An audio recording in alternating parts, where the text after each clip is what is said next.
Hallo an alle Lego-Freunde, hier ist der Carsten und ich freue mich, dass ihr wieder mit dabei seid, hier auf meinem kleinen YouTube-Kanal. Schön, dass ihr den Weg wieder zu mir gefunden habt. Ja, und wie ihr seht, habe ich euch heute mal wieder ein paar Minifiguren mitgebracht. Mein Kanal heißt ja nicht umsonst Sets, Mocs and Figures. Genau. Und zwar sind es hier heute diese beiden Figuren, um die sich das Video dreht. Die sind beide schon ein bisschen älter, stammen aus der Castle-Serie. Und die sehen auf den ersten Blick vielleicht etwas langweilig aus, nach ganz normalen Ritterfiguren, könnte man meinen. Aber auf den zweiten Blick, wenn man ein bisschen genauer hinschaut, dann denke ich, haben die durchaus Potenzial und man kann mit denen einiges anfangen. Ja, und warum ich dieser Meinung bin, das möchte ich euch heute in diesem Video mal zeigen. Ja, und beginnen möchte ich jetzt mal mit diesem Kollegen hier. Das ist wie gesagt auf den ersten Blick ein relativ unscheinbarer Ritter. Dem habe ich jetzt hier mal den Torso von den Black Knights gegeben. Darauf kommt es mir an der Stelle jetzt hier aber gar nicht an, sondern ich habe es vielmehr auf den Schild abgesehen. Dieser Schild mit dem gelben Hintergrund und den grünen Dreiecken da drauf, den finde ich optisch einfach mal ziemlich genial. Und der kommt meines Wissens nach auch nur in 2 Sets vor, nämlich erstmalig schon 1978 in der gelben Ritterburg. Und da gab es diesen Schild aber auch nur als quasi Aufkleber. Und dann kam er jetzt 2022 nochmal vor im Lion Knights Castle und dort allerdings als Print. Und der Schild hing da dann in der Ritterburg so als Deko, als Wappen irgendwie an der Wand. Und es gab meines Wissens nach dazu nie eigene Ritter, nie einen eigenen Torso, was ich total schade finde. Aber das bietet natürlich auch eine Chance. Man kann jetzt natürlich selbst kreativ sein. Ich habe es jetzt hier gelöst mit einem Torso von den Black Knights.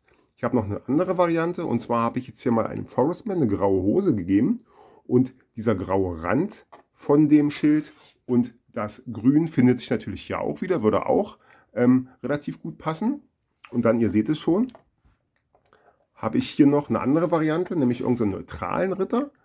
Und wenn ich jetzt diesem Ritter den Schild gebe und einen gelben Helmschmuck, sieht das hier relativ gut aus mit einem Pferd und dann einer gelben Fahne und dem gelben Sattel würde auch relativ gut passen. Und wenn man jetzt bedenkt, dass dieser Schild bei Bricklink aktuell nur ca. 50 bis 60 Cent kostet, also relativ günstig ist, ist das echt eine coole Ausgangsbasis, um ein Army-Building zu betreiben. Und man hätte dann in seiner Lego-Ritter-Welt noch eine echte Alternative zu den Black Falcons oder zum Wolfpack oder zu den Lion Knights.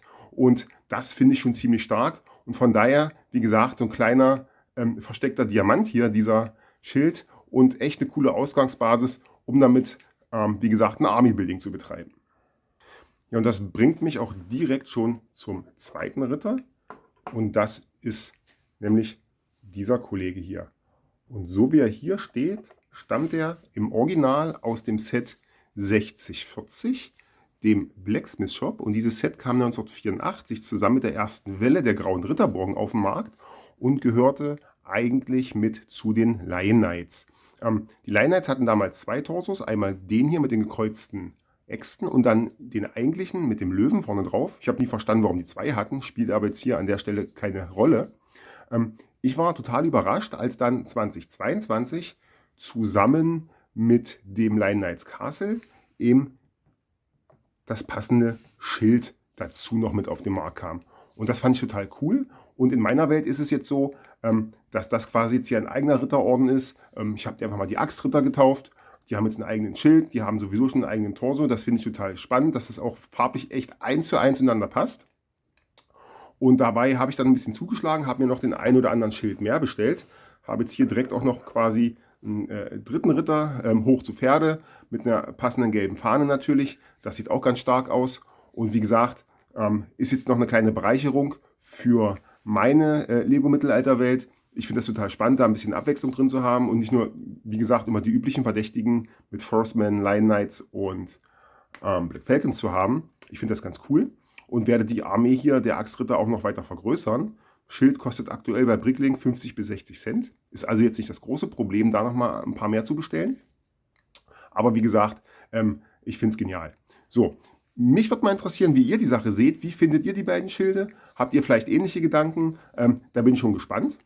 Und ansonsten soll es das von mir für heute gewesen sein mit dem Video. Ich hoffe, ihr habt vielleicht ein bisschen Inspiration gefunden für eure Mittelalterwelt. Das würde mich freuen. Und dann bleibt mir nur noch euch viel Spaß bei euren Projekten zu wünschen. Macht's gut und bis zum nächsten Video.